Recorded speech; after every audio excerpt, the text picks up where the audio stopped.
Hello everyone, আটা এবং পনির দিয়ে বাচ্চাদের টিফিনের জন্য হেলদি মোমো বানিয়ে নিই। চলো আজকে প্রথমে প্যানে বাটার গরম করতে দেবো। তারপর তার মধ্যে একে একে পেঁয়াজ কুচি, রসুন কুচি, আদা কুচি দিয়ে সেটাকে হালকা করে ভেজে নেব।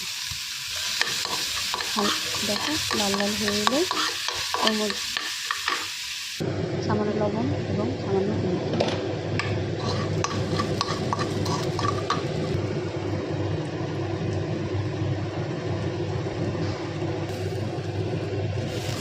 এবার এর মধ্যে সামান্য সুইট কর্ন দিয়ে দেবো এবং সেটাকে হালকা একটু নাড়াচাড়া করার পর তার মধ্যে আমরা পনির গ্রেট করে দিয়ে দেবো। তোমরা গ্রেট করতে পারো না দিতে পারো।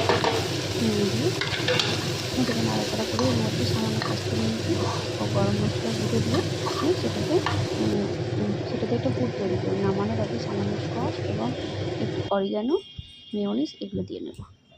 এরপর দেখো আটাটাকে রুটির মতো বড় বড় করে বেলে নিই, সেটা থেকে আমি ছোটো ছোটো গোল গোল লুচির মতো কেটে নিচ্ছি এবং সেটা দিয়ে মোমো বানিয়ে নেব। এবার এগুলোকে স্টিম করলে ব্যাস হেলদি মোমো রেডি।